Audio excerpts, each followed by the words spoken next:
welcome to this edition of CIBER Focus, your source for international business news. I'm Matt Locke, and with me today is Yasmina Zaidman from Acumen. Yasmina is the Director of Communication and Strategic Partnerships for Acumen, and she's on campus today to speak at the Framing the Global conference. Yasmina, thank you for joining us. Thank you so much for having me, Matt. Can you start by telling us a little bit about Acumen? It's a little unusual in the model it uses to achieve its mission. Yeah, so Acumen is a little unusual, as you said. We are an organization that is designed to change the way the world tackles poverty. And we do that by investing in companies, in leaders, and in ideas. But there's a lot there to unpack. We're best known for our work investing in businesses that provide critical goods and services for the poor. So even though we're a nonprofit and we raise mostly philanthropic money, we turn around and invest it as debt and equity in primarily for-profit companies. But what's unique about the companies that we invest in is that all of them are focused on providing critical goods and services, things like safe drinking water, affordable health care, clean energy, agricultural inputs, to people who live on very little income in places like East Africa, West Africa, India, and Pakistan. So you started with Acumen in 2003. You were initiating and managing the water portfolio. I know you just mentioned working with water as well. So before we talk more about Acumen, can you tell me a little bit more about how your career path got you to where you are today? Sure. So I guess left college with a real interest in these questions that I guess I'm exploring now around poverty. I was really interested in microfinance and just alternative models of development. But as these things happen, I sort of accidentally ended up getting a job with an organization that was more focused on how do you change corporate practices around sustainability. And you know, I was young and it seemed like a great opportunity to learn. I ended up spending 3 years in the corporate sustainability space, getting to know some of the thought leaders, some of the key frameworks around how to make businesses more sustainable. But after a while, I found that even though there seemed to be so much leverage that was possible working through global corporations, that I had a certain impatience, and I wanted to find people that were trying to make more radical change. So I learned about Ashoka. A friend introduced me, and I was so inspired by what I saw. Ashoka finds social entrepreneurs from all over the world who are really developing innovative solutions to global problems, and I ended up working on their environmental program. I was there for 3 years, and by the time I left, I was acting director for their environmental program. And it was really kind of a dream come true to get to spend time with people in places like Poland and South Africa and Latin America who were really pushing to change systems from the ground up. But so many of them were really struggling to get a lot of external support. They had small organizations and a lot of them struggled to scale. And I went back to that question of where could you find leverage points to help social innovators grow their ideas and make them more sustainable. I met a few social entrepreneurs that were working in sustainable forestry. And a lot of them were helping to create real sources of income for the communities they worked with, but they themselves struggled to find resources to grow the program. So I came to that question of how could you build sustainable business models that could support social innovation, and I went to business school at Stanford to try to figure that out. And I was really excited about the direction that social entrepreneurship was going. And while I was there, I learned about Acumen, which I think really was looking for that middle way, figuring out how can you use tools of business to take powerful ideas for social change and really address some of these critical issues around poverty, but in a way that could scale and be more sustainable. So I joined Acumen 10 years ago to start the water portfolio and really got into the trenches trying to figure out how do you build a business in a sector where a lot of people are getting free water, even though it's not drinkable, and the government is offering free water, though not always delivering, and build a business in the middle of that. So I had a chance to work with an incredible company called Water Health International that was bringing this model for cleaning water and distributing it in rural villages to India. And through them, I just became even more convinced that even though it would be difficult, and even though the road to that kind of scale and sustainability is difficult, that it was the right path for some of these enterprises that could actually figure out how to build a business model. So Water Health now serves over 5 million people with access to safe drinking water, and has really helped show the world that social enterprise can be a way to address some of these issues. But about 3.5 years in, I decided and talked to our CEO and founder, Jacqueline Novogratz, about the idea of working together to amplify what Acumen had learned. And that's what I think was starting to really excite me, that we had a model that we could share. And so I was brought on to work on communications and knowledge sharing, and I found that to be fascinating. And then in the last couple of years, have been working on something completely new for me, which is kind of going full circle back to the issue of sustainability in the corporate world, figuring out how to build a bridge between Acumen's work with social enterprises and the corporate world, really companies that are thinking on a global scale about how to improve their own sustainability.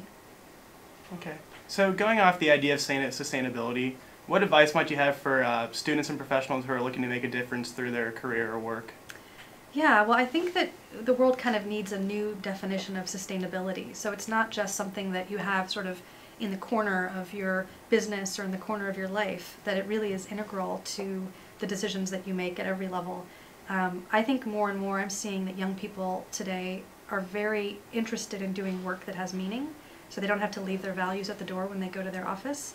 And so to me, it's about figuring out how do you take the skills that you have and the passion that you have and direct it in a way that can have real impact. The advice that I have for people now is that combination of being very open to learning what you need to learn, kind of being a student, and whether that means going and working a little bit in the private sector or going overseas, but being willing to get out of your comfort zone, but also knowing yourself and playing to the strengths that you have.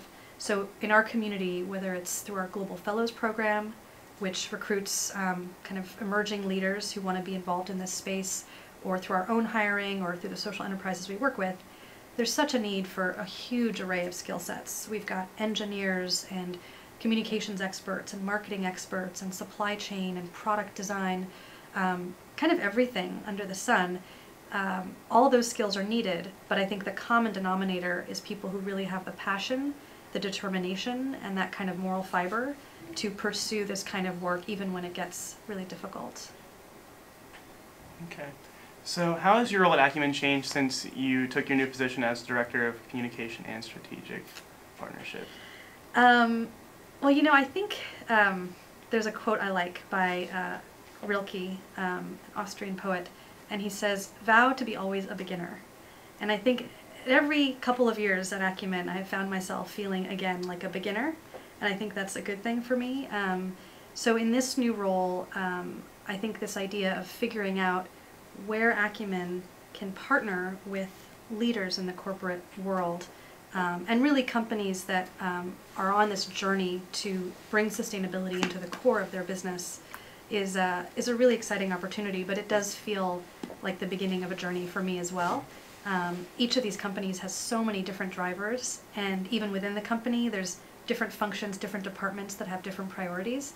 So navigating all of that is really tricky. But I have found that Acumen is a place that really values innovation, and so I've been given the space to kind of innovate around how we do corporate partnerships, and I've seen a lot of support and interest from everyone from our fundraising team that is curious to see if corporations can help support our work, but also our portfolio team, who is working with now over 80 companies around the world who could really benefit from having relationships with some of these global corporations to bring in not just their financial resources, but really some of their capabilities. So yeah, I feel like we are once again looking to innovate in ways that can help support our mission and really help support the companies that are out there building businesses for the poor. So you mentioned innovation there. Where do you see Acumen's work going in the next couple of years? Yeah, I think one of our most exciting areas of innovation right now is around leadership. Our investing work, I think, will always be at the core of what we do because that's where we learn. That's where we really see the realities of how difficult it can be. But what we've also seen is that investing capital isn't enough, that these companies really need to build a base of talent and leadership that will allow them to scale. And so Acumen, I think, is in a great position to help identify and cultivate and channel that leadership both to our social enterprises, but also more broadly into the sector. So we launched a Global Fellows program about 7 years ago, and we recruit from all over the globe people that bring this skill set around financial acumen, operational excellence, as well as moral imagination. And it's a pretty competitive program. We get 1,000 applicants and pick 10 people, 10 to 12 people every year. But the ones that we pick have basically signed up for a year of tremendous personal challenge and growth.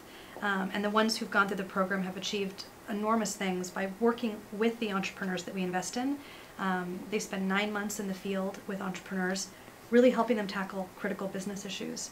So that program has now kind of expanded in a way. We realized that we needed to be investing in leadership at the regional level where we invest.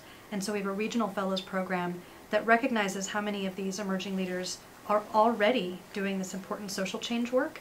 So rather than plucking them out of that and putting them in a year-long program, it's more like a executive MBA. So they actually are part of a cohort that meets 4 times over the course of a year.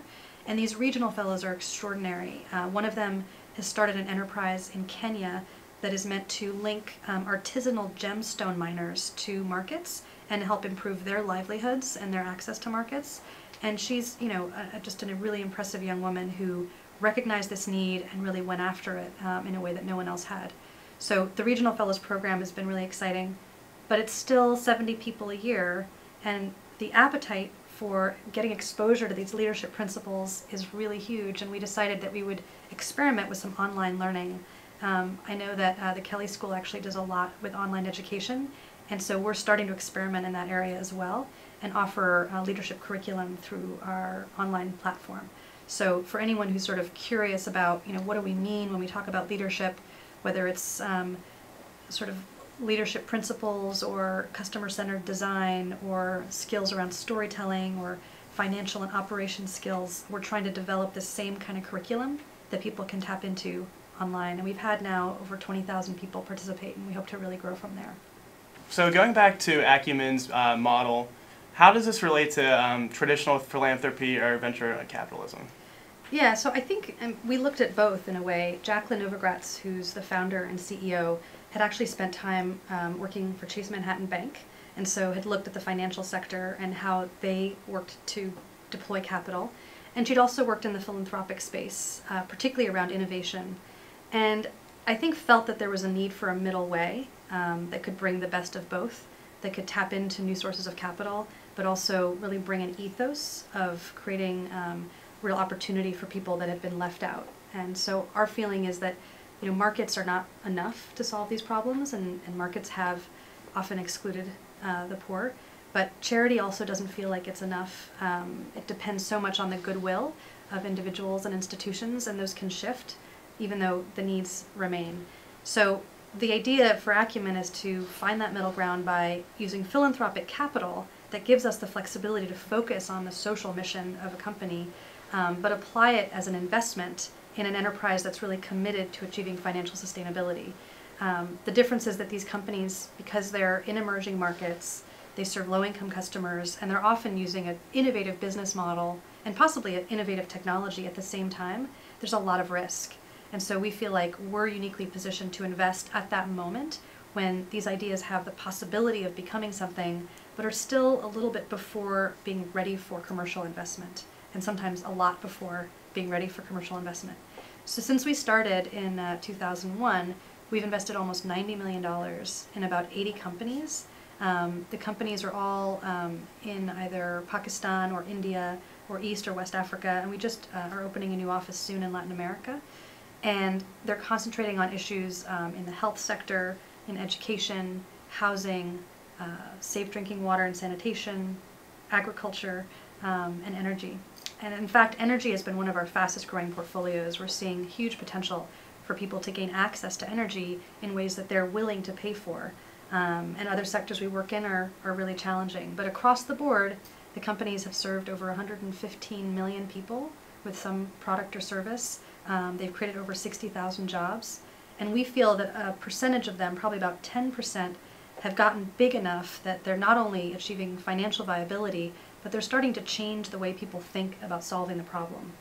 We work with an emergency healthcare company in India called Zikitsa, and when we found them, they had 9 ambulances in Mumbai, but wanted to create a reliable, robust emergency healthcare system for the country that would really go around some of the corrupt practices that we'd seen before, where basically people won contracts but didn't really deliver the service. They've confronted the corruption. They've created open bidding processes. They've now partnered with state governments across India. They have over 1,000 ambulances on the road. They've gotten over 1 million calls. And we feel like more than all of the impact that they've had, they've really pushed India and other countries now that are looking at the model to recognize the potential to provide high-quality emergency care, even in places like Mumbai, where there's issues with infrastructure and obviously poverty. So we're looking for more examples like that, where we can not only have impact, but really change the conversation. So you mentioned corruption, infrastructure, and poverty just as a few problems that Acumen sees around the world. What are some other issues that Acumen sees around the world and would like to deal with and invest money in to help mitigate those problems? Yeah, well, I mean, in some ways, corruption alone is such a big issue. We really stand with those entrepreneurs and leaders who stand up to corruption. And in some ways, when people ask, how are you going to end corruption single-handedly just by investing in these entrepreneurs, and we know that we won't. But I think each time we're able to support a model that stands for those values and that can persist because of having this sort of patient capital support, that we're able to create a role model that others can emulate. So corruption is definitely something that we think a lot about, and we have a zero-tolerance policy. I would say leadership is another area where we feel like over time, by having more and more alumni go through this program and connect with each other, we're starting to see these really exciting interconnections for people from across the globe, finding each other, finding ways to support each other. And ultimately, I think one of our biggest challenges is around building new systems. And it's why I'm excited about the corporate partnerships work, because I think that while we've been able to innovate and really create some exciting new models, the real opportunity now is how do we bridge that to mainstream policy, mainstream corporate practices. And so we need to be bridging outside of Acumen and outside of our community by thinking about partnerships in a creative way. So I'm hoping that the partnerships work will help bring to light some of these innovations and help them scale even further. Okay. So you mentioned India and Pakistan and Africa and possibly moving into Latin America in the near future. Are there any other markets that Acumen is looking into in the near future? Well, we've thought about the U.S., I think, as a critical market. Clearly, this is a country that has some of the same deep divides between the wealthy and the poor that we see in other countries. It's sort of different in nature, but it's, I think, just as powerful in terms of people not feeling that they're able to fulfill their potential when they're burdened by poverty and lack of access. So there's a sense that we could be doing something here, and I think it's something we want to look into. At the same time, it feels like through our work in India, which is a real laboratory for innovation, as well as East Africa, where we're seeing a ton of growth in terms of entrepreneurship and social entrepreneurship, we're seeing really exciting ways to link ideas across these markets. So the applicability of technologies that are being used to bring access to, for example, healthcare in India can be transferred to a place like Kenya, or Water Health International, which started in the Philippines, developed a new model in India, and has transferred that now to Ghana. So I think we have to also be thoughtful about how we can expand globally in ways that have real leverage, because we're a pretty small organization, and we have offices in every place where we operate. So to make that investment go further, we need to pick markets where we feel like we can really have an impact. Recently, you've been blogging about a new Acumen initiative that is a partnership with Dow Chemical. Would you mind talking about that initiative and project a little more? I'd be happy to. It's something I've been working on for a while, and we're still in the middle of it. But essentially, we have a relationship with Dow Chemical that started, I'd say, when we both invested in the same company. So I mentioned Water Health International. We invested at Acumen in 2004 when they were really just starting to bring the business model to India, and Dow Chemical invested a couple years later, around 2006. And I think it kind of helped us realize that for different reasons, both of us were really interested in seeing the potential of a company like Water Health.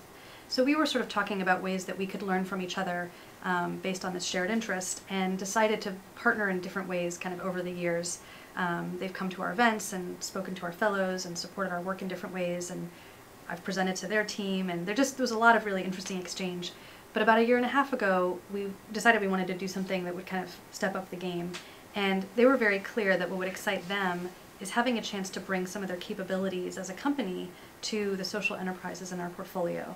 And so it kind of got us to think about how we could do more to link those corporate strengths around manufacturing or supply chain back to the companies in our portfolio that were often struggling with those same issues.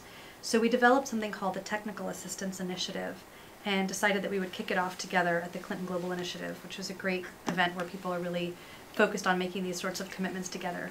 So the initiative combines both financial support for technical assistance grants that we can make to companies in our portfolio, along with engagements directly by Dow Chemical into working with our enterprises. So we held a summit in Nairobi in May, and the idea was to kick off the process and sort of accelerate that dialogue by putting everyone in a room together. We were really excited to see corporations and social enterprises coming together, because we invited several other companies to come and sort of be a part of that conversation and really kind of break down some of their issues around bringing products and services into emerging markets. In fact, sometimes they had more in common than they would have realized, some of the same struggles.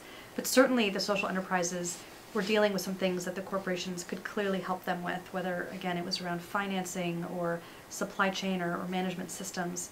And so in follow-up to that, we were able to provide grants to several of the companies that participated to tackle very specific business issues that they're dealing with. And also, we now have 2 separate teams at Dow Chemical that are in the process of setting up projects with 2 of our social enterprises. So this is very much a pilot for us, and we're hoping to see some real value coming out of it from the perspective of the entrepreneurs, but also from the perspective of Dow. They're really interested in expanding in Africa, and they sent really senior members of their team from the region. And so I think for them, they're really hungry to better understand some of these issues. And if it can really be a two-way street and a dialogue between the corporations and the social enterprises, my hope is that it's something that we can build on and expand with additional partners. So what do you see on the horizon? Are there any emerging opportunities to tackle poverty that have you excited? Yes, I feel like with Acumen, it's never a dull moment. And so from the very beginning, you know, whether it was adding a new portfolio or adding a new geography, we're constantly asking ourselves, how can we make this model go further? So I think we're expecting continued growth in that sense, with, you know, new geographic expansion and watching our portfolio really expand. You know, every new company in some ways is a chance to discover a new way of tackling a problem, because they're all pushing on the edges of innovation. But I think our leadership work is going to be an area that teaches us so much. So the online curriculum is really just getting started. I think we're going to learn a ton from that. Another area where I think there's a real need to focus, not just for us, but within this whole sector of impact investing, is around metrics. You know, Acumen is committed to taking risks and being bold in the investments we make and in the way that we invest around things like leadership and the spread of ideas. But it all comes back to, what are we really learning from the work? And so we need to develop the tools to evaluate the performance of these companies that go beyond just financial metrics. Since we started, we've been measuring everything that we can, but we measure primarily outputs. So we can talk about how many customers are served or how many liters of water were cleaned, and that's a great starting point. But to really understand the long-term impact on people's lives, I think the whole space of metrics needs to start thinking about how we can measure things, how we can compare. And as we see more and more funds coming into this space, looking to balance social and financial metrics, really understanding what social impact means is so important. In some ways, as people start to talk about what returns you can expect or what kind of trade-offs you need to make, if we don't have a clear understanding of the actual impact, it's much harder to talk about that. So we have recently recruited a really brilliant, I may say, head of impact who has really committed himself to figuring out some of these questions and helping us move forward in thinking about metrics in new ways. So I'm hoping that's something that we can really strengthen for ourselves, but also bring to the field that we're a part of, and figure out how do you really build that rigor into doing investing in a way that's not just about more companies and more economic opportunity, but is really about impact, changing lives, and discovering new ways of solving problems. So is there anything that we haven't discussed today that you think the viewers might want to hear? Well, you know, thanks for asking. I guess for me, the most important thing is that this is a space that's sort of happening right now, whether you're talking about social enterprise or impact investing. There's a lot of exciting opportunities, I think, to use business tools in a new way, both in terms of business. How do you make businesses that are sustainable? How do you make businesses that are inclusive? And in terms of social change, how can we make our social change more impactful? So there's a lot of interest, and I would just encourage anyone who's interested in the space to leverage some of the resources that Acumen has. whether it's through our chapters, our website, our blog, our online community.